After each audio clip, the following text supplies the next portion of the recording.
This is the Mobile Tech Podcast, brought to you by worldpodcasts.com. Now here's your host, Tech Girl, Miriam Joie. Brought to you by Mint Mobile. Stay tuned for a special offer at the end of the show. Hi, and welcome to the Mobile Tech Podcast. I'm your host, Miriam Joie, and today is Friday, April 28th, 2023, and the absolutely fantastic TK Bay is here with me again. Hi, TK. How are you? I'm doing good. Thank you for having me, and I feel like it's been a while since we've seen each other. I don't know. Like 3 days. We need to hang out. If you're gonna round it, yeah, sure. Tuesday was a fun day. We had fun. We had fun, definitely. I enjoyed it. There are more news that you will hear from us regarding our visit to Chicago earlier this week. You probably noticed some of us were out there. Mm-hmm.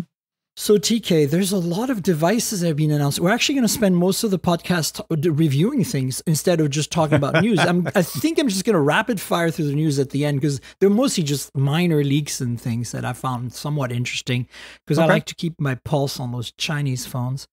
But look, we both have the OnePlus Pad, and that's the news of the day. So let's start with that. Happy OnePlus Pad day. Yeah. Do you have the Moto ThinkPhone?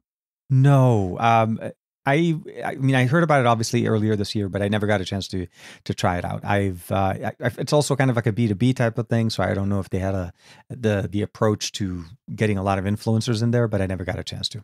Yeah, I heard about it. It's available to consumers, so that's actually the big news. Yeah, okay. I think it started today. Actually, the reviews were out 2 days ago, but I think there was a ThinkPhone day then. Oh yeah, you're right. I saw Tim Schofield posting that he got it with the ThinkPad, if I'm not mistaken. I think the challenge is that there is going to be a lot of availability issues on this, I think. But anyway, the last device we want to review is the Nothing Ear 2, which I don't know if you have a pair. I'm sure you do. No, unfortunately, I chose not to.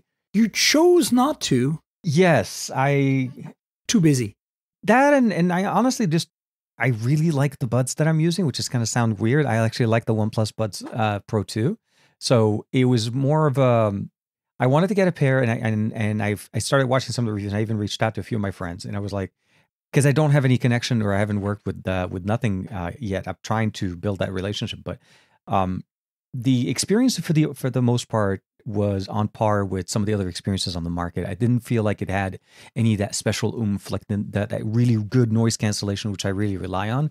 But I feel like it definitely is a great pair for the price.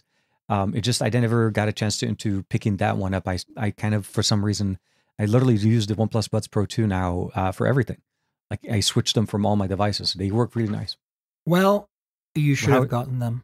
Okay. I'll tell you why. Let's start. Yeah. Let's not review them just yet, but I'm just saying, if you like the OnePlus Buds Pro 2, you will really like the Ear 2 because they're made of the same ilk. In fact, they sound extremely similar. In fact, I would say that with a bit of tweaking in the EQ, you will have them feels to me like the same factory made them, but they're just differently packaged. It's that similar. The other side of the floor. Yeah, no, I know. It's kind of incredible, honestly. Look, I'm not saying that, like, I'm switching back and forth between them. I'm enjoying all of them. I have basically right now in circulation, I have the OnePlus Buds Pro 2, which I love. I have the OnePlus Nord Buds 2. I got those as well, yeah. Which I also was very impressed with for the money. Not quite the same league, but I could live with. And then the Ear 2 are really a huge improvement over the Ear 1 in every way. And of course, over the Ear Stick, which are a completely different experience, right? Yeah, no, of course. With no ANC and an open, semi-open concept. And then the other ones I'm still using are the Sony LinkBuds S, just because they're Sony's and they're fantastic. But they're fantastic. I find that I cannot just commit to one pair of earbuds. And I'm pleasantly surprised to say that the Ear 2 have become worthy enough to be in circulation for me. I'm very glad. And so I really, it's at the time when it first launched, it was very hard. It was hard to get. Obviously, it was only sold by Nothing. And now they're available on Amazon. I can actually get them like overnighted and I can try them out. So it's not. I would just ping Lewis and see if you can get a pair. I mean, it's not too late. They're pretty fresh still. Yeah. No, absolutely. And I'll try to shoot up an email to him. Yeah, and see how if we're able to make something happen. The first one I did try and I wasn't very impressed. So this kind of left me with I'm not 100%. And then the initial Did you try the reviews I stick? saw. Yeah, no, not the stick. Okay. Just The the stick nothing were ear ones. definitely an improvement in terms of like software stability, Mhm. connectivity, quality, and all the little things that the original ones were. I mean, the original ones were very beta, right? I think that's the Yeah. reality. And I think the ear stick really made me realize, oh, I think they got it. They got it, but now I need the quality and the noise canceling and the in-ear goodness that I want. And that's exactly what they're delivering. I Okay. actually think that for their, it's more expensive than the originals, Well, but yeah, of course. it's totally worth it. Like, I don't think I still think they're super competitive. I think they give the AirPods Pro a run for their money. They give the Absolutely. Galaxies a run for their money, and they give the OnePlus Buds Pro 2 a run for their money. In the same thing, like, I think they're very similar. So you could also argue the other way around, that if you've started with the Ear 2 and you get a pair of OnePlus Buds 2, that they're giving the Ear 2 a run for the money. So they're very similar. Absolutely. Yeah. Let's talk about, speaking of OnePlus, the Pad. And I want you to go, give me your greatest rant or rave about the Pad. So I've had the Pad for a few weeks, as I'm imagining a few of us, and it is happy OnePlus Pad day. The tablet for me has been I've been excited about it since the day they announced it. When we were in New York during the OnePlus 11 launch, and a buddy of ours was in New Delhi, and they basically he was announcing, showing us all of that hardware. I was excited for that. I was excited for the concept of OnePlus going into the tablet format, being also at the cusp of Google trying to, or hopefully launching the Pixel Tab next week, hopefully, because I'm saying we're almost we're done with Q1, we still haven't seen it. The tablet itself surprised me quite a bit, from the design of the hardware, the lightweight of the material, the premium the material fill that we have in here with the keyboard and the pen. It was a very much like a well-oiled machine interfacing between the two different mechanisms. You have the tablet, and you have the laptop experience when you dock it, and you have the pen when you want to be able to transcribe, draw, or use more of a precise touch interface.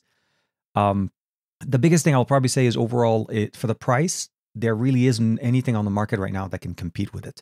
And I'm specifically hitting on the price for the $479 because they really hit it out of the park with the display, the refresh rate, the sound, the processing power. I feel like it was the right move to go with the Dimensity 9000 than to try to go with an 8 Gen 2 or something a little more expensive, because they were able to keep the benefit of Dimensity and MediaTek, but not necessarily compromising on the experience, and still give you a good deal. And then, of course, the pre-order deals that they did with them. No, I haven't said anything because I'm like, you keep talking. This is exactly how I feel. Like, yeah. I mean, for me, it wasn't quite a slam dunk, in the sense that I was like, okay, first of all, I'm not a tablet user. Second of all, Android tablets, I'm going to roll my eyes now. Look, I have some, I've used them. They have their place. But when you see what the iPad ecosystem brings to the table, it's hard to get excited about, especially a mid to high end Android tablet. Yeah, so I went into it skeptical, but I knew that I would enjoy the product. Like, I like OnePlus products. Very rarely do they come out with something where I'm like, this is crap. You know what I'm saying? Like, so I knew I'd be into it. But beyond that, I'm not sure. Like, it has a few features that I feel like are unique to, but the features I'm referring to, where I'm going to talk about it, are specific to the OnePlus ecosystem. So that integration with the OnePlus 11, the connectivity between the device, sharing content between the two. We've seen that before. This isn't new, and by means. So when I say we've seen this, obviously is Oppo's had that for some time. This is just OnePlus's version for the international market. So they call it Pad Connect, but I've used an earlier version of it called PC Connect, which allowed us to use our our Oppo devices, connecting them to the PC and have that file transfer, screen mirroring, all that goodness. And now they brought it over to tablets, I think late 2022, and then now we finally have it on the OnePlus. The one thing I probably would say is I was hoping that at least at this time that we had both the functionality on the phone and on the tablet working, so that we were able to test it out between the two. That's one thing that's coming up in the next iteration of the next software you're right. update that we're going to get. I kind of feel like it's too bad we didn't get a chance to test that out, and I think they want us to send them back before that, which is kind of a bummer.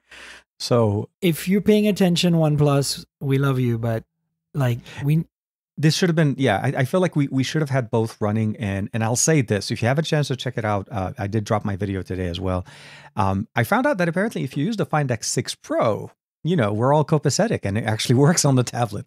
So there's a way to go around it because, well, as you know, ColorOS. Well, I get it. It's more of a ColorOS feature than it is a special OnePlus feature.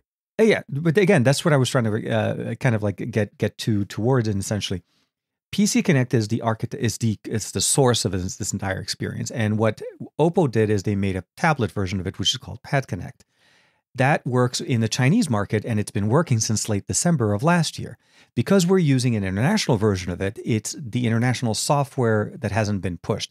OnePlus devices go on I think 2 to 3 month cycle updates. They don't get monthly updates anymore, or not anymore, but that's, I think, OnePlus's OS update or OTA updates. We got one in April or in late March, and I think we're due in May or June. So it's slated to come out in that software. But the pad kind of got released in between that. It was like a step in between. Right. So part of it would have been nice. I'm not blaming the US PR team. I'm totally, it's a timing, right? It's going to be there. It's going to be, and I'll say this. So if you'd like to see what it looks like, it does work. But it in a weird way in the video, you're like, why is he testing it with the Find X6 Pro? Well, it's because the Find X6 Pro has the update on the software on it, and it is advanced. It has that in ColorOS. So the long story is, it works, it's beautiful, it's seamless, and it does exactly what it's supposed to. So I'm really happy with that they're bringing this. This is what makes this tablet exciting for me. It's that connectivity between it and smart devices that I usually use. Like OnePlus and Oppo devices. Yeah, I get it. So for me, once I finally got it. Mm-hmm. And it took a while to set it up because I was really busy, and I was like, okay, I really should play with it. I'll drop a unboxing video for you folks on my YouTube channel. I need to edit it, but I'll be putting it up this weekend. By the time this podcast ships, you should see it. So I like it. So, look, there's a couple of things that I really like and a couple of things that I'm like, and I'm okay. The build quality, superb. That's really nice. But then again, I have a Redmi tablet that costs like, I don't know, $250. That's all metal and glass. And of course, it's not comparable because it has some kind of Helio G series, and this is a Dimensity 9000. So, build quality is superb. Materials are great. It looks good. It's light. It's thin. None of that surprised me. I am impressed that they're doing it at that price point. But then again, Redmi can do it at $250, so not too surprising. China is magical, right? Absolutely. But then the performance using the tablet, like the high refresh rate, the Dimensity 9000, wow, like that is one of the first Android tablets I've used. And caveat, I have not used any really high-end like Samsung Galaxy Tabs or anything like that. And it's the first time that I felt like, oh yeah, I'm on an iPad. Like it just felt that fluidity, everything just kind of like went and ticked, and I was like, wow, like this is a really nice experience. And The Verge just published a review. I only saw the headlines. I haven't read it yet. Like we're literally the day of the reviews dropping, guys. So I haven't had a chance to catch up. It is literally, we're doing it the day. They're basically saying this is the most iPad-like experience they've had on an Android tablet, and I feel that's what they've achieved.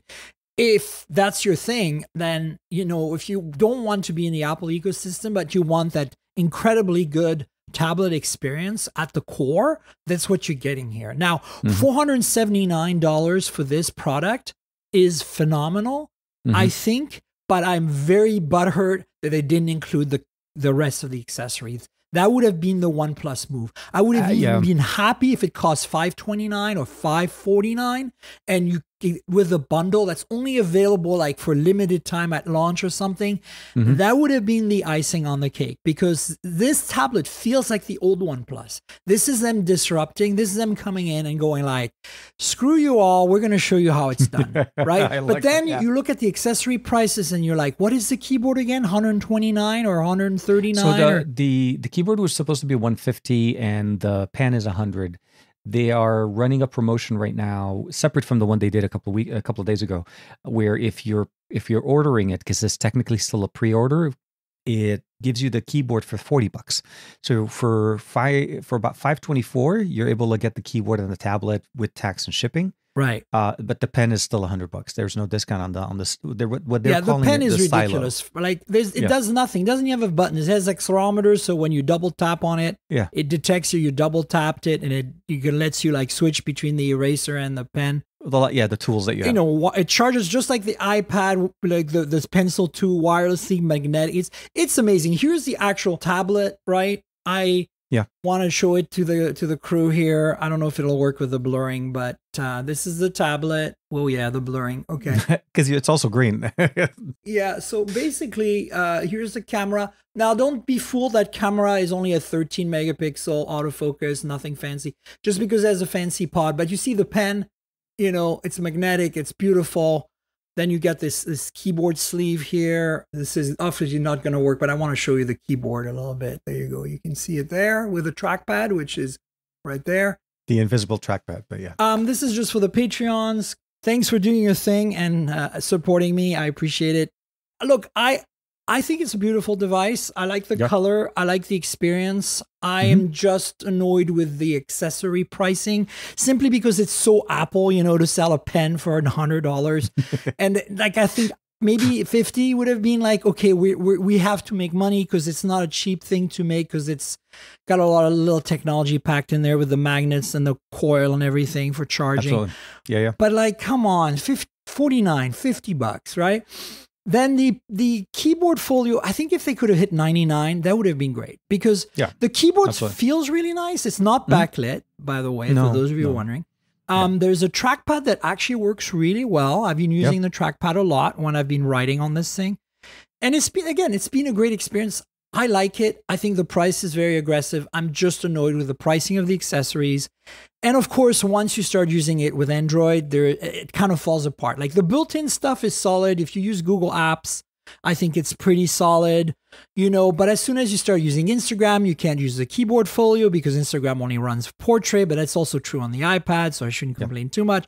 But Facebook, the current version of Facebook for Android is half the time in letting me rotate into landscape, but the other half doesn't. Twitter looks like I'm running a giant phone app in landscape mode where the font is the size of my hands. Yeah, I've opted to use the web interface for that, just to make it run a little better. None of this is OnePlus's fault. Like, I know I can see the pitchforks running towards me. Look, guys, I'm not saying this is a OnePlus issue, but this is why I don't like using tablets on Android. Like, you use an iPad, and other than, you know, Instagram, which is still broken on iPad, a lot of these apps have been optimized for a better tablet experience. Now, what works really well on this, if you're writing Google Docs, you know, again, the entire Google suite is magnificent on this, as you'd expect. Editing with Snapseed or Google Photos on this is a good experience. Editing video, I don't know what you use, but I haven't actually tried it, but I bet you that's pretty awesome too. Oh yeah, no, definitely. Using something like LumaFusion on this thing is absolutely an easy thing. The real estate, it utilizes the whole area. And I feel like that's where the pen kind of shines a little more, is when you're trying to edit content with that precise area, movement and cutting. I enjoy that more. And you're running a 9000, which is, again, a flagship processor. Yes, it's about a year old, but it's not. Yeah, I mean, I think I can make an argument saying that we have way more power than we actually need on all of our processors recently. And 100%. I feel like the 9000 is still way above and will last for years to come. Absolutely. No, I agree with you. You probably don't need this much horsepower, but it does make it really fluid. That with the 144 hertz display. Now, speaking of the display, it's okay. It's not the best. Like, we're all used to super high-end AMOLEDs, you know, that dim really nicely with PWM dimming and all that. And this is, You can see light leakage around the edges. If you run it with black background, it's way less obvious. If you run it in dark mode, it's nice. But if you run it in regular mode, you'll see. I find that like there's some kind of weird backlight fringing going on right at the bezels. But you're still getting pricing. I mean, the resolution is incredible. The refresh rate is incredible. And it's really nice on your eyes. It gets bright enough. Yeah. Like for the money, like remember this $479 is what the price of a regular iPad with a lot of storage. I want to say maybe an iPad Air. I don't know if a regular iPad. Like it's more on the lighter. I thought the iPad, the new iPad was really expensive. Everybody complained because it went bezel-less and well, not bezel-less, but slimmer bezel. I can't remember. We have to check Apple's website. I'm doing that right now because I have to know. Apple.com. Here we go. Because, I don't buy iPads. I have no idea. Okay, the regular iPad is $449. I was right. The regular iPad is $449, but what's the storage? Let me tell you. Probably the 128. How much is on the pad? 128. 8 gigs. This is 64 gig. Aha. So see, still a good deal. I mean, honestly, what you're spending what $30 more? You're spending a little bit more. So, but that's nothing. The big thing about it is so here's the thing. I don't think this is going to be, at least in the current version, this is the first time they're putting out a tablet. I don't think this is going to basically say an iPad user that's been using it for many years and be like, oh my God, this is the best thing. Let me switch over right away. This isn't really hitting that market. This is really getting us into the market where Samsung's been dominating for many years, where we only have premium experiences from Samsung. We've had TCL tablets, we've had other, back when LG made tablets, all of those, I'd call those the budget-friendly tablets that are running like a Helio or a Snapdragon 400. It's underpowered, but essentially made for the media consumption. The way this is providing us the experience to be able to be not only consumption, but also content creation is the leveraging experience here. You're getting a premium experience that if you compare it to, let's say the Tab S8 Plus, not the Ultra, because there are still some things. And I think that's around the $650 to $700. You're still getting a very similar experience minus DeX on a tablet made for Android. So this is where I feel like it's competing with. It's hard to compete or to put them against an iPad because I feel like iPad users are, I'm not going to say in love but they're basically vested in the ecosystem. They probably bought a whole bunch of apps. Right. They have iMessage. We're done. That's all you have to say. It's a tough conversation.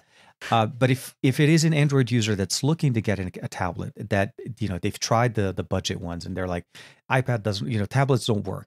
But then they don't want to spend the money for Samsung because Samsung, again, hasn't had that much competition. They've pushed the price ceiling so high. Nobody's playing in that middle ground. And OnePlus just walked right in. And I feel like that's where it shines. Look, I am 100% for this product existing. Yeah. And for first try, they nailed it. Like, there's no doubt. Like, this is a solid first try. You're not getting a bad product buying this, and it's only going to get better. I just want to be realistic about a few things. Display could be slightly better. Pricing of the accessories could be a lot better. Yeah. And if that was the case, I think, you could probably look past the middling tablet experience on Android because, what you're going to do, like for content creation, in terms of editing photos, writing articles, editing video, this thing is going to do it. And then you can watch Netflix, which everybody needs to do on their tablet or whatever it is, YouTube, whatever you might be loving right now.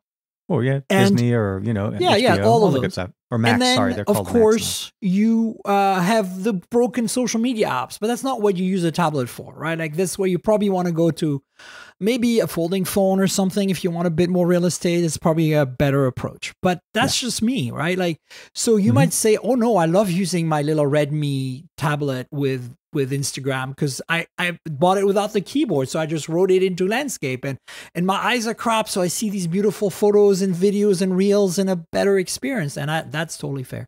Yeah. But look, I don't know, like there's so many products from OnePlus that we haven't gotten. I'm so glad they brought this to the US. Like we don't have their TVs, right? Like no. They've updated them too. They've been releasing generational, so it's not just like one TV. It is, as you said, TVs. Yeah, you're right. Like despite them telling us from the get-go, pretty much, at least off the record, that it was coming to the US, right? We knew it. I was like, in my head, it wasn't like, I was still thinking, this is an India product. This is an India product. This is an India product, right? Because I'm like, how are they going to be able to achieve a good price point in the US? But here we go. Here we are. So voila. kudos to them for that. Yeah. And now I want a laptop. I'm laughing, but I'm with you. I am with you because I feel like Oppo it is the makes natural laptops, right?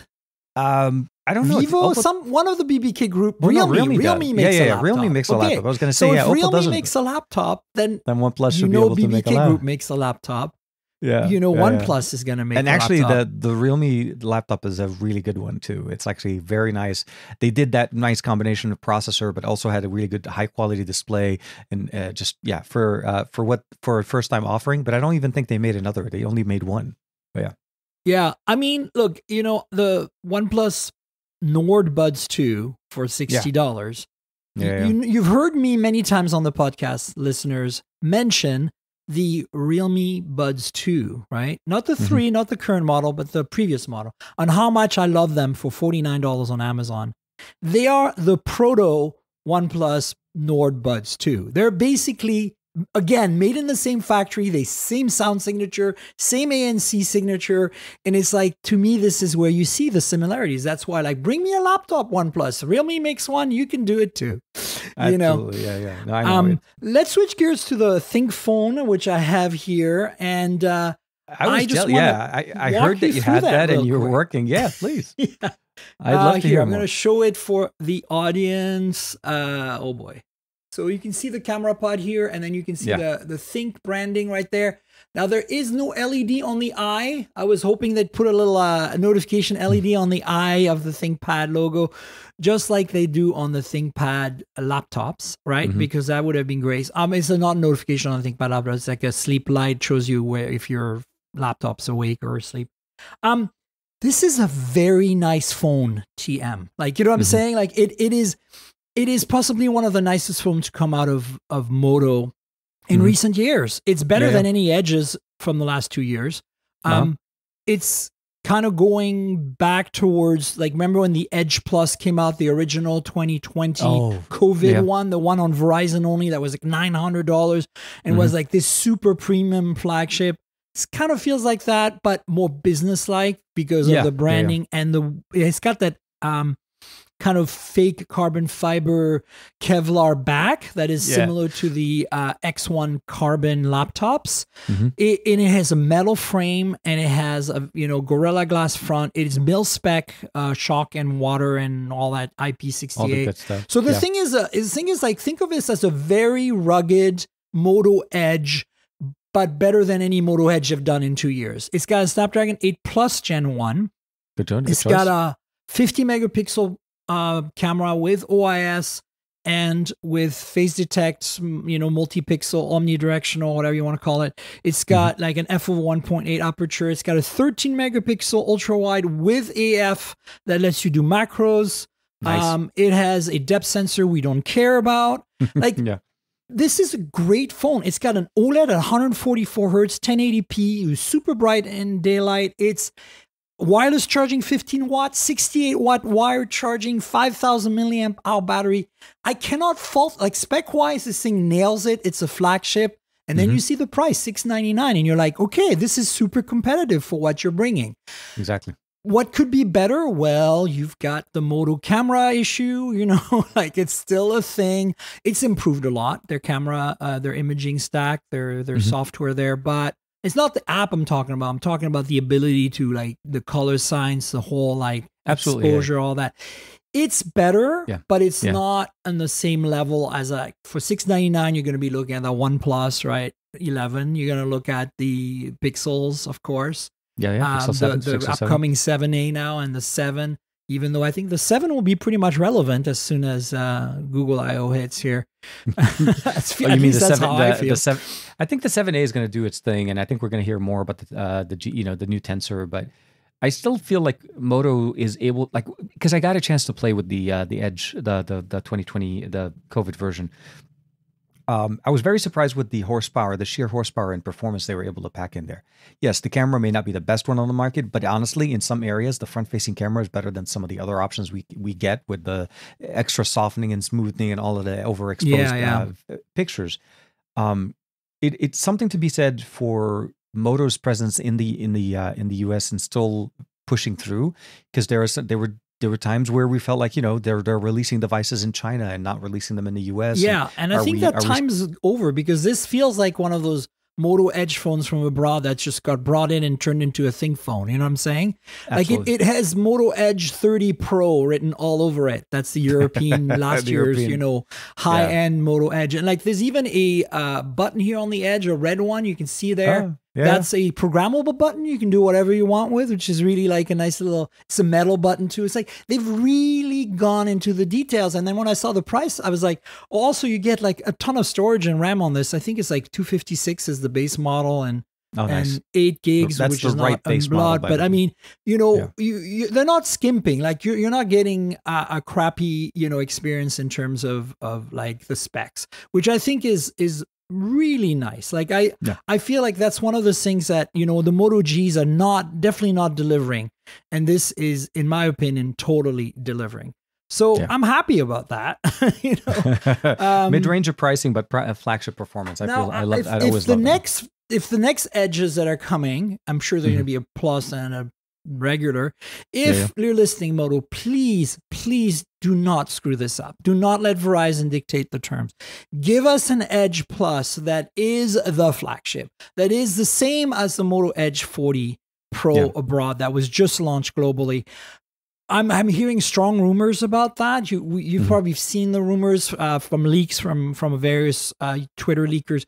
And I'm really hoping we get that, because if we do, hallelujah, this will be even better than this phone. Yeah. And at that point, Moto will be competitive. Now, of course, they need to keep the price down, and that's the challenge for them, right? That Edge Plus in 2020 was $999, and it was a Verizon exclusive. So please don't do that. Don't mess it up.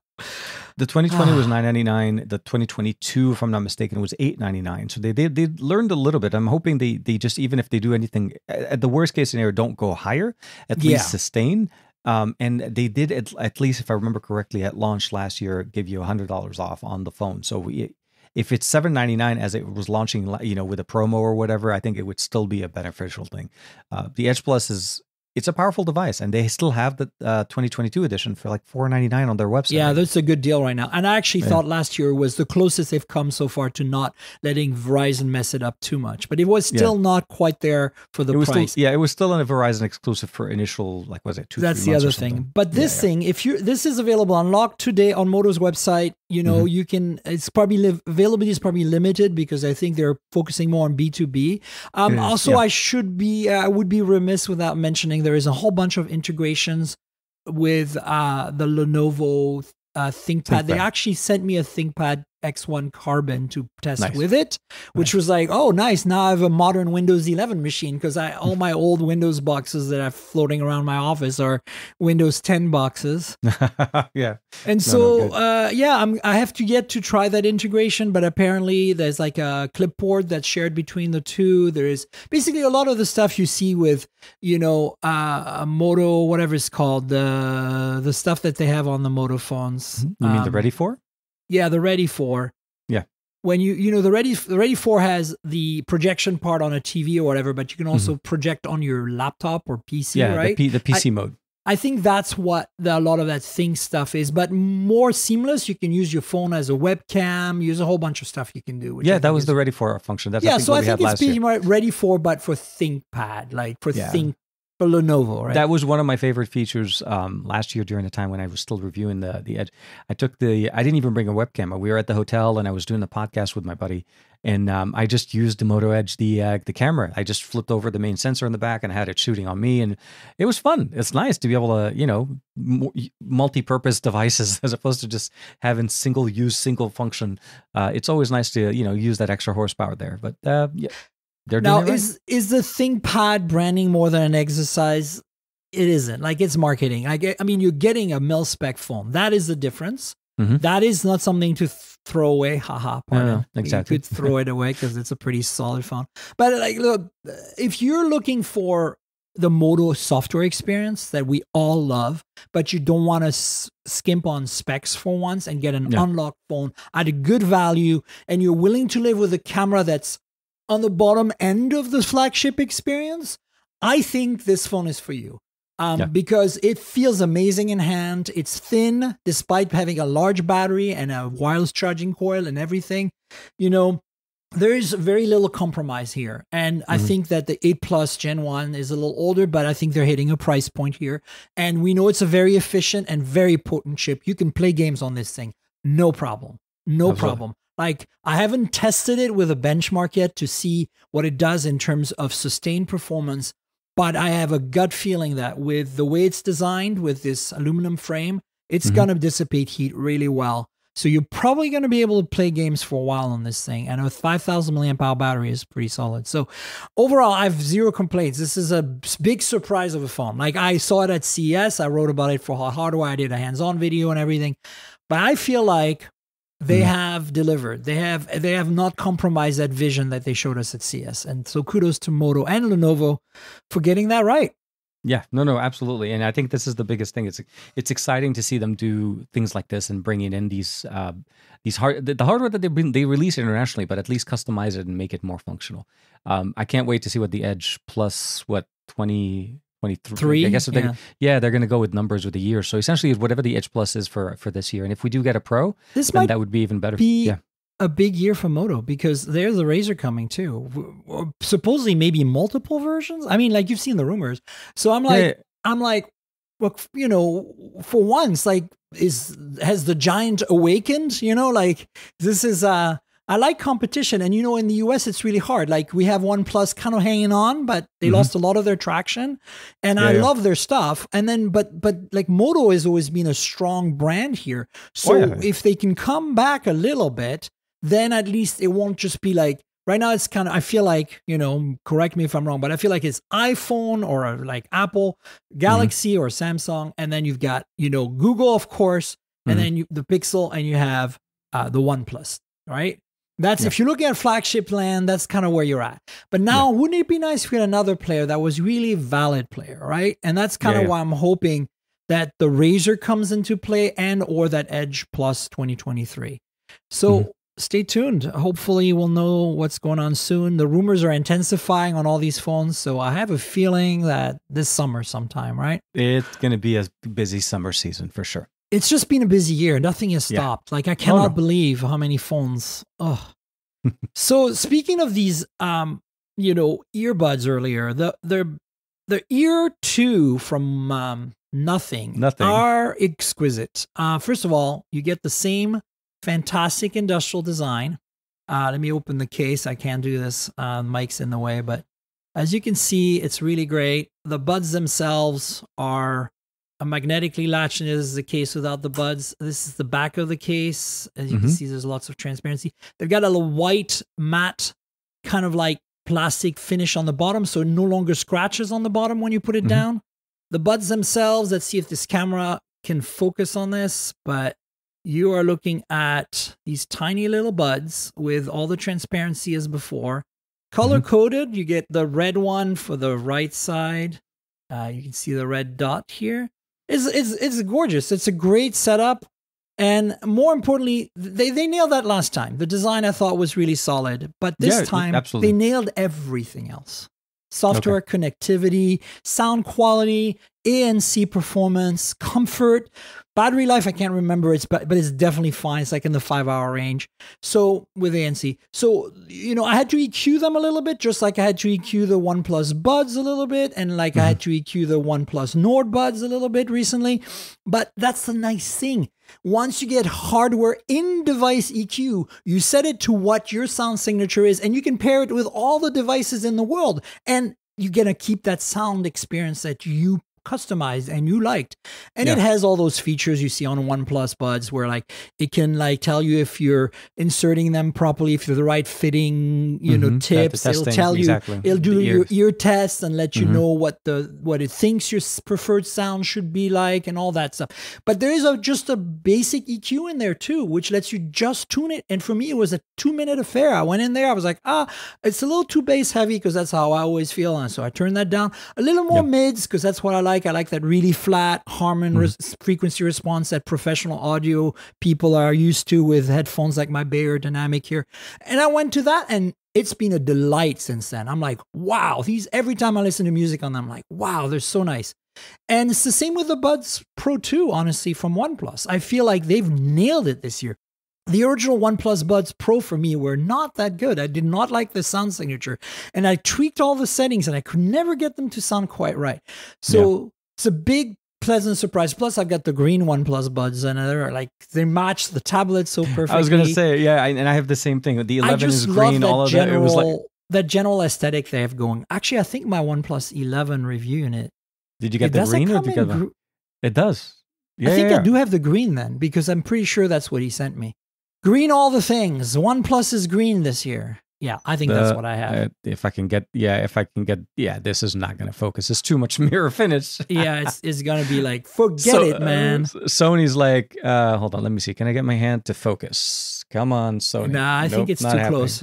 Pull back a little bit. No. Oh, here there you go. And then pull in a little bit slowly, very slowly. No, not that much. There you go. Yeah. Oh, look at that. Nice. Green. God, it's such a pretty phone this year. It's so pretty. Yeah. We're just for those of you who are not on video, we were showing TK the phone, was just showing the OnePlus 11 again. I have one somewhere in a drawer here. Anyway, so that's kind of the review section. I want to quickly, because we're running out of time a little bit here, because there's been some news, but I want your thoughts because there are two phones that I still don't have my hands on. I have a Xiaomi 13 Pro, so I have a baseline because I've experienced that 1-inch sensor. Yes. And I have the Honor Magic 5, but that does not have 1-inch, but it's a pretty high end, and I'm finally using it now, and I'm really enjoying the camera experience. And but I don't have a Find X6 Pro yet, and I certainly do not have a Xiaomi 13 Ultra. I'm trying to get my hands on them, but I would love you to run us down really quickly, like maybe 10 minutes on which one would you pick? Like, these are two phenomenal camera phones. Everybody's looking at both of them right now going, which one should I pick? So I'll say I've had way more time, obviously, with the Find X6 Pro than I've had with the Ultra. The Ultra for me showed up on Sunday night at 8 p.m. The next morning I was getting on the flight going to go to see Moto and so on. So I've had literally about 4 days or so with the Ultra. It's a little early to kind of judge and say which one is better. I can say the experience between the two is very much more of an auto mode to an experience to what you want to be able to dial in and live with the camera a little bit more to learn the nuances of how to use it. So you have the 13 Pro, very much similar experience in the sense of how the app is, the color science, the Leica processing. We have two different houses here, big houses in the camera world. We have Leica and Hasselblad. Leica's experience in here and the work that they did to be able to tune and help design the 13 Ultra with the variable aperture that we have in here is very much present across the entire UI. And I feel like this is where to take a picture and they're obviously auto mode and so on. Both of them carry that. The Find X6 Pro for me right now is very much you snap, and it's ready to share. The image is tuned. The color science is really nice. They've learned over the years. Oppo's always been, in my opinion, slightly better than OnePlus's experience when it came, even though they were both Hasselblad. They always just had a little bit better processing. They have that NPU to help us there, the Mari Silicon X, where OnePlus doesn't use a Ghost processor yet. They're still just leveraging mostly Qualcomm's processing. The 13th Ultra doesn't have a coprocessor, but has a heavy influence from Leica, and I feel like that's where I enjoy the colors. So I've been shooting with it for about a week now. All my socials that I've been sharing over the last week have all been off of the 13 Ultra, and I like it. I like the ability of dialing in the image. You have to be a little bit more thoughtful in how you take your picture. It's if not as much of a, you can take those quick snaps and casual snaps, but if you spend just a little more, like about a 30-second or so, composing and dialing in, finding the right shutter, that you want to be able to jump into, and or even the right lens, you can get so much more of a better image in there that you can definitely work on and edit with if you want to do more work into it. We have all the modes supported in there, but it still needs a little bit more. I feel like I need a little more time living with it. I've been doing a lot of that's fair side-by-side comparison, and they both produce really good pictures. It's really, we're at the upper echelon of photography. It's hard to kind of say, mobile photography specifically. It's hard to basically, you have to literally be more of this is a deal breaker. I like my settings on this side as opposed to there, down to that level. And of course, Oppo doesn't have a variable aperture. We only have that's the biggest thing that you don't get. This is like where the 13 Pro was closer to the Find X6 Pro than it is to the Ultra, because I feel like the Ultra steps above it. Right. Do you have a street photography mode? I heard there is such a thing on the Ultra. Is that correct? That lets you basically set two zoom lengths to quickly switch between. So as you're shooting, like you have to be very quick on street photography. You can kind of like pick two preset distances of shooting, right? Close up, further away. Close up or further away, exactly. And I don't know if that's something I read about the Ultra that might even be on the Pro for all I know. I'll have to double check. I thought the Pro is here somewhere. Maybe I'm confusing it with the Oppo too, because for all I know, it's on the Oppo as well. I was going to say Vivo also has some of their own modes as well in there, that they all put it in there. I want to say it may be an Oppo feature. I haven't seen the street photography on let me see here. If I'm not mistaken, I think it is. No, I don't see. Okay, I don't see street photography in here. Maybe it's a Vivo thing. Speaking of which, I still don't have that phone either. So that phone has a 1-inch sensor as well. How does that compare? You have it, right? Yeah. For me, I'll say if I had to kind of pick between the two, for video and for better, more consistent video performance, I still feel like the Vivo does it a little bit better than the Find X6 Pro. I feel like the Find X6 Pro is great for handheld but being able to basically control where you're focusing and so on. But from that auto mode functionality, if you just want to set it up and make sure that you're going to be in focus and it's going to take great photos, and not photos, but videos, especially because I've been doing a lot of outdoor photography lately. I'm reviewing more e-scooters and e-bikes and so on. Right. So I feel like Vivo does much better on the video processing for me overall. I feel like with the Find X6 Pro, you need to be behind the camera a little bit more to dial it in and make sure you're controlling the functions. But on photography side, I feel like what Find X6 Pro does better as opposed to where Vivo doesn't. So it's kind of like a house of what you want to be able to do today. But I like the fact that, when I'm traveling lately, I've been taking all three. So it hasn't been a big Is the issue. Xiaomi Ultra more really focused on photography? Like, does it have a good video performance, or is it like an afterthought? So far, it's been solid. From the videos, I did a lot of video as well when we were in Chicago, when we were walking, going to dinner, and that at the party and so on. So I think, video is definitely very good, and I feel like you benefit from knowing what you're doing with the Xiaomi. You need to literally. This is what I'm trying to say. It has auto modes, but it does so much better when you go in and you dial things in. And that's the biggest thing. Leica wants you to treat this like a camera first with a phone built around it. Which is delightful to me. Those are like magical words. I'm sorry. This is where I'm at. This is where I've always been. This is why, to some great extent, I've really enjoyed the Sony Xperia phones. Yeah. I wish the Sony Xperia phone had better computational imaging, of course. I wish that, they really gave a real 1-inch sensor next, because I know they've kind of faked it before. It's a 1-inch type sensor, but it was cropped. Yeah, no, I know. Yeah, I'm still a big fan. That's kind of ultimately what it comes down to. So hopefully we get an Xperia 1 Mark V sometime soon, just to add to the pile of things we have to review.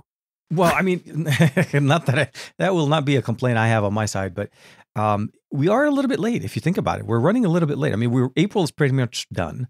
Yeah. Typically by now we've had the announcement. Last year, I don't want to say the year before, was it March maybe? I heard rumors that there was a briefing recently, but I wasn't invited, so I probably should ping Jennifer. Yeah. Okay. I may have to do the same. Yeah. No. Yeah, I mean, I don't know. It could have been unrelated. It could have been like some sort of, But you're much more connected with Sony. You were invited to their event last year, the camera event, right? The one last, yeah. You unfortunately, would nothing think this they would year. invite you to the Xperia thing. Well, the biggest thing I did here recently, it was not that long ago, but they were doing more AirPeak stuff. They were inviting me into their I AirPeak, got invited to that. the updates So on that's that why one. I So figured I would hear something about it. I don't know.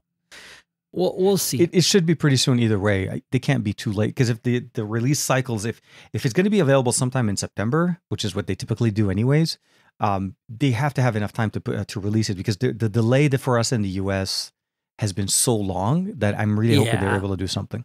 Yeah, I mean, look, it's not like a particularly popular phone. Even if it ended up being like a really great phone, it's gonna fly under the radar for a lot of people.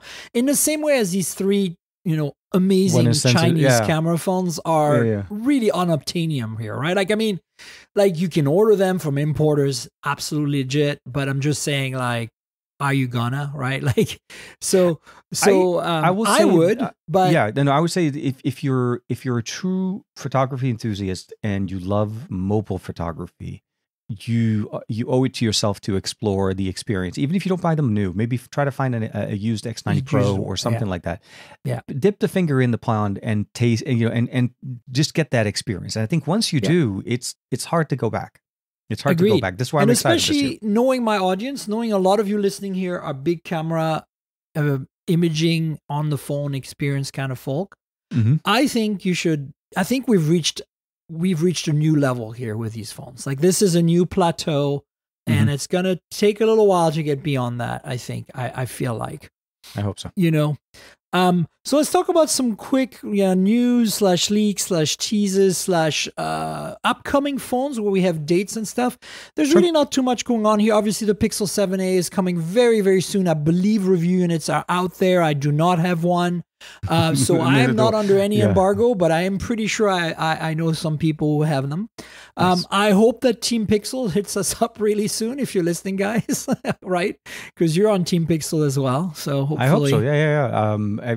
Every year I've been lucky enough to be part of it for some time, so I really hope so, and we'll have to see. Yeah, I mean, 7A is imminent, and we have an idea roughly of what it's going to feel like. Oh yeah, we know pretty much everything at this point. And we've used the processor that it's going to be housing in there. We've seen the sensors in the past. It's really more about what are they able to squeeze in, and what is going to be adding the experience to justify that rumored $500 price tag. Well, we're getting wireless charging, and we're getting a 90 hertz display. What else do you need? Like, come on, at that price point, are you nuts? Like, this is the perfect phone in terms of specs right now. For the money. $479, if you're talking about it, for $479 right now, Brad, you can get a large 11.6 inch tablet with close to 2K display, 144. I'm sorry, I know they're not in the same. No, I mean the camera experience on that tablet, please. It's an afterthought. No, but I hear your point. And I think that I'm going to be at Google I/O on the 10th. So maybe they'll dish out devices to us then. I don't know what's going on. Google is a mystery black box, and sometimes phones just randomly appear out of that black box, and hopefully we'll get a phone soon. But what I'm excited about is that coral color that was leaked by Evan Blass. I know you have to, he's got a private account on Twitter, so if you're not friends with him, you're not going to see it. But man, it looks hot. Just go to that link in my show notes to GSM Arena. They cut and paste the color, the photo, and you can see it. I want that one. Sorry, it's just weird, but I want it. Like, I just love it. It's that green. Yeah. I'm always a proponent of green. I've enjoyed the color, even on the Pixel 7 Pro that I had. Initially, when I received the original unit was, I think, a white one, and ended up switching it for the coral because it just looks nice. It's that nice non-standard black or white color kind of thing that just looks the nicest, and it just makes it look very nice. It's a premium color for me, so it's nice. I like it. Yeah, I'm pretty excited about, like, to kind of find out where they're going with strategy here, since the Pixel 7 is so close in specs and in price. And of course, the 8 is coming. So I think there's going to be, they're kind of shooting themselves in the foot for sales of the 7, unless they discount it to lower than the 7A, which would be really weird. But I could totally see them doing that. Yeah. And then would you pick the 7? I would probably pick the 7 still. I would probably still say, it's the gap has been closer since last year's 6A. For sure. We saw what the 6A, 6 and 6 Pro were very close. And it was kind of like, why would you go to one and not pay a little bit more? At the end of the day, what's end up happening is it's going to be about promotions and availability. And I think over the year, we've seen how the 6A has dropped close to $350. So there's going to be different differentiators. If they do drop the 7 down, I feel like the 6A will also get the same, and as well as the 7, maybe not at launch. But they're giving it also a little bit of a breathing room before the 8 comes out, which is probably going to be the closer price point to it.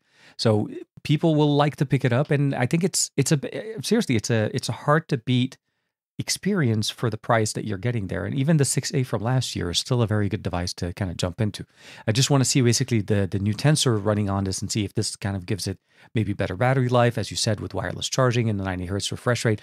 The more you add on a Pixel, that's going to be power draw. So we want to see those efficiencies come through. Yeah, absolutely. And then what do you think they're going to do for the 8 to differentiate it this time? Because obviously, what else would you add? Maybe a telephoto, and then maybe 2 telephotos on the 8 Pro. Like, what are you doing? Like, they, you know what? That would be a page I would love for them to copy from Samsung or any of the other manufacturers. Like, drop it into there, give us more sensors, give us capabilities. The telephoto on the 7 Pro is absolutely fantastic, and it was even same thing on the 6 Pro as well. So I think it's going to have to come down to feature set, quality material, or maybe accessories or some options that you're only able to get on the Pro. But I think the 8 and the 7A are going to be cousins, very close cousins for some time, even if the pricing is, which seems like it's going up a little bit, because if the 6A goes up or the 7A does, then the 8's going to go a little bit higher, and the 9's going to, and then the 8 Pro is going to also go a little bit higher. So we have to kind of see what they do to justify the price. I'm hoping. So there's another leak or rumor floating around that the 8 and 8 Pro are going to get an ISOCELL GN2 as their main sensor for the 50 megapixel, which is a pretty damn large sensor. And so that is actually pretty exciting. The pixel size is 1.4 micron. So pixel bins to 2.8, which is a lot more than what we have now. So I feel that's actually a step in the right direction. But yeah, I mean, look, I've always held back from buying the A because there was always something that was missing for me, like wireless charging or the high refresh rate. But I have a feeling, the only reason I use a 7 Pro is because I have the telephoto, and I use the telephoto a lot. Yeah. So that's what I need. But telephoto aside, I feel like I'm going to be able to live with the 7A, which kind of blows my mind for the first time. I'm with you. I'm excited to see what we have. And it's less than 10, 12 days away from now? Oh yeah, like I think it's imminent. I would be surprised that those people who got review units are going to have an embargo that matches the date of I/O, and the rest of us chumps are going to get it that week, some way, either through publicly available at the press area. They give them out to us on the way out, which is what they've done years ago when before COVID, or that they ship it to us. The first Pixel 3A and 3A XL came out that way. Yeah. You remember that, yeah? I was there. Yeah, you were there with me. And then the either that or Team Pixel is going to reach out and say, we're shipping now. Where do you want it, kind of thing. Absolutely. So we'll see, folks. But other news: the Realme 11 Pro Plus leaks intensify. This phone I'm very excited about because the Realme Number Pro, and now in the last couple of years, Number Pro Plus. So the 9 Pro Plus and the 10 Pro Plus have really impressed me in terms of imaging. Like the 9 Pro Plus had an IMX766 with OIS on a $350 phone. And it took some incredibly good photos. The Realme 10 Pro Plus not just 6 months ago, in like November, whenever it was, December, had a 108 megapixel, sadly lacking OIS, but it had a really cool trick up its sleeve. It could do what you can basically do with a Pixel 7 or an iPhone 14, where when you punch in 2x, you get a perfect crop of the sensor. You lose the binning, but you're not, it's native zooming, basically. You're not like digitally enhancing the photo. Yeah, exactly. It's a lossless but they zoom. did that with 3x because 108, right? It's a 9:1 binning. So they picked that center one third. And so then you got 3x. And the 3x zoom performance on that phone in good light was mind-blowingly good. So I was like, wow. And so now the rumors on this Realme 11 Pro Plus are 200 megapixel sensor with OIS. Now, it's not about megapixels, right? But that means that they could natively zoom in 2x and 4x, because 16:1. So the 2x zoom could be native 4:1 pixel binning, whereas the 4x zoom would be 1:1, just regular, just cropping. And they could do that, and then they have OIS. And then we've seen a leak now, and I'll put the link in the show notes, that it's gonna come with a really sexy looking leather back as an option. Oh, they're bringing leather. Okay, yeah. Did you see that in the photo there? I did, yeah. And so what I'm saying to me, this seems like they're trying to take the numbered model, like that Realme number series that they do every year or twice a year at this point, and elevating it into the mid-range. Because so far, it really has been kind of like a budget mid-range, like $300-400 at most. And I think that they're trying to go into in the territory of the $500 phones, but keeping it priced at $350-400, right? Yeah. And if they achieve that, kudos to them, because this is a hot looking phone, honestly. Absolutely. Yeah. And the specs are solid. Like, I know it's not going to have a flagship processor and it's not going to have wireless charging, but that camera system, based on my past experience with Realme phones, is going to be really solid. I don't doubt it. And I think the 10 last year, they definitely proved that. It was surprising at the beginning of it when I first heard about it, and then when we got a chance to play with it, it was definitely enjoyable. I like it, and the Pro Plus was definitely nice. So it surprising that they were trying to time it, if the leaks are correct, that it's going to be at the same time as I/O. But yeah, it's May 10th supposedly, like on the same day as I/O. So I think it's going to be the post I/O podcast, folks, or the on-site at I/O podcast. Should be an interesting one. Absolutely. Yeah, and so that's got me excited. Like I like Realme. Like, I love their products. I love that they're just kind of like the insolent child at BBK that just does whatever it wants and kind of breaks everything in a good way. Like, I love that, they're kind of like what OnePlus used to be in many ways. They're like, let's do like that 240 watt charging. Like, let's do that. Let's do it. And they did it. And it was solid. It just seems to be such a well thought out system. Exactly. So that's exciting. The other thing that's kind of heating up is a Poco F5 Pro leaks and rumors, and that's coming the day before, the May 9th, the announcement. Now we got an official teaser. Well, official. I mean, it's just there's really not much there. But, I'm with you. But the point is, it's coming, and everything points at a very aggressively priced Snapdragon 7 Plus Gen 2 based phone.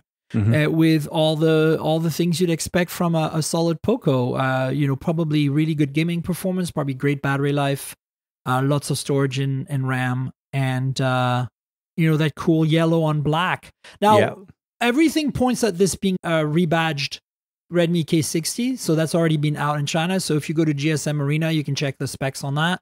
I'm not going to be upset if that's the case. The specs on that phone are pretty solid for the money, so bring it on is what I say, because I always love Poco's industrial design way better than Redmi's. It's more exciting. Yeah, right? it was definitely still also nice to see them at MWC this year. That was really nice. Yeah, I have a funny anecdote about that. What's the previous model? The X5?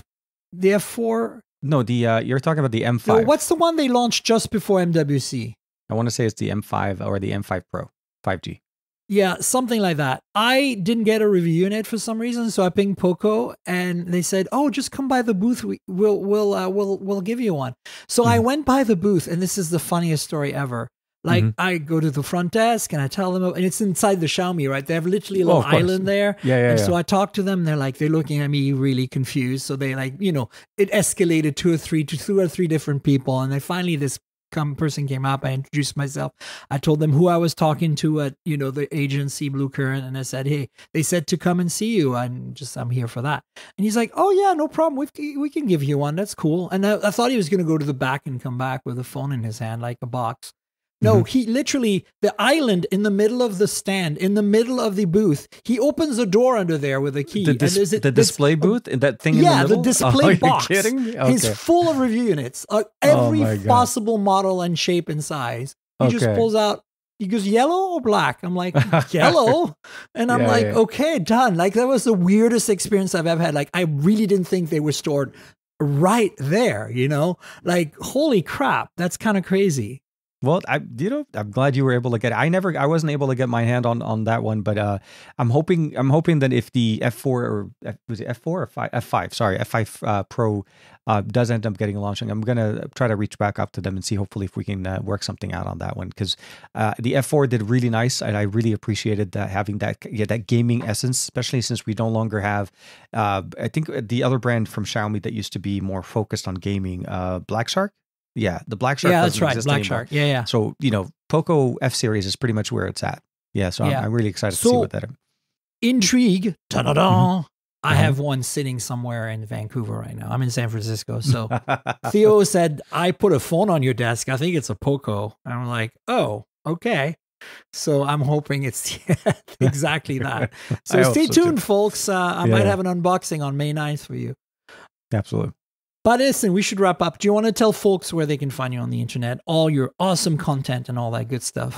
The best way to find me is literally just if you Google TKBay, TKBAY, and just make sure you look for the beard and let it guide you to all the content that we have in there on YouTube, Instagram, Twitter, and both Arabic and in English. So if you love to follow Arabic stuff, I also have Tariq Bey as well. But yeah, easy, and hopefully there'll be some links in the description as well.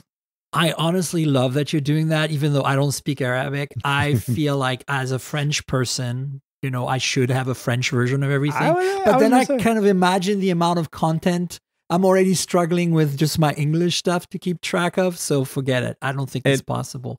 Yeah, no, it's a lot of work. It's a second job that I wish I had a clone, but yes. No, that being said, if you know anyone that's a French content creator that I don't know, I've been on some of their content as like guests before, let them know. I'm happy to do a podcast or a video or whatever if they invite me. And if those of you who are speaking French as an audience here want to hear me speak French, je peux parler français avec TK, bien sûr. Toujours. On parle français toujours. C'est très bon. That's it. Welcome to the French version of the Mobile Tech Podcast. It's happening. But listen, you know where to find me on the internet. I'm at Tankgirl. That's TNKGRL, both on Twitter and Instagram. That's TNKGRL, like the comic book character. Just drop all the vowels and you get my handle. So, Twitter is still, for now, the place where I think you can interact with me and TK in terms of comments and questions and content related to the podcast here. We'd appreciate your suggestions and feedback. And then, of course, Instagram is where you have pretty pictures of phones, pretty pictures of cars, travel, food, all the cool stuff. So expect some content to pop up there. I've been a little quiet. I'm way overdue. I have, for example, a reel to make about the Maybach EQS SUV because I got to play with it in person. Nice. And I took some vertical videos, so I really should publish that. So, stay tuned. I'm going to try to do that soon. I also have promised you the screenshots of the EQ curves for all the different earbuds that I use for my preferred settings. That's also coming. So, keep an eye on my Insta, keep an eye on my Twitter. If you want to subscribe to the podcast, mobiletechpodcast.com is the URL. It's also on all the podcasting platforms you can possibly imagine. I need to check if it's on YouTube Music now that YouTube Music does podcasts. But I believe that if it's on Google Podcasts, it'll just carry right over. Let's find out. But, Apple Podcasts, Google Podcasts, Pocket Casts, Spotify are basically, I think, the go-to for most people. There's a couple of YouTube channels, and you know how YouTube works. So subscribe, click the bell and stuff, and comment and stuff. The channels are mostly unboxings. There's one that's mostly phones, wearables, personal audio. It's youtube.com/mobiletechpodcast. And then there's one that's like all the rest of the stuff. Travel tech, car tech, home automation. And that's youtube.com/mobiletechmore. So check them out. And then finally, there's a Patreon. I've mentioned it a few times. Those of you who heard us showing stuff on video, quote unquote. Well, you get the video version of the podcast in advance. You can listen and watch, a day or two beforehand on Patreon. So consider helping me out. Join, subscribe, and help me make this podcast happen every week. In addition to the video version, there is also a Discord you can join and a bunch of other perks, some higher tiers that I'm not going to tell you about. You should check it out. It's some of them are pretty cool. So consider Patreon, patreon.com/Tankgirl. That's patreon.com/TNKGRL. And finally, I want to thank our sponsor, Mint Mobile. So as you know, I'm constantly reviewing multiple phones, and while that's fun, it also means I'm constantly spending a lot of money for wireless service on multiple SIMs. That's where Mint Mobile comes in, and that's who I'm partnering with for today's podcast. If you also want to save money on your wireless service, switch to Mint Mobile. As tech-savvy early adopters, you've probably heard of Mint Mobile before, but let me quickly tell you how awesome their service is. Mint Mobile offers premium wireless for as low as $15 a month, and you don't have to sacrifice any coverage, speed, or data. They're built on the nation's largest 5G network. They keep costs low because they sell direct to you online. They cut out the retail stores and salespeople. Why should you pay more than you have to for access to the same network? In my experience testing phones, Mint Mobile delivers the same data speeds and call quality as the big three for a fraction of the cost. Switching to Mint is super easy. Thanks to their eSIMs, you can sign up and activate immediately right on your phone from the comfort of your home. No more standing around and waiting in line at a big wireless store. You can keep your current device and phone number and easily switch services.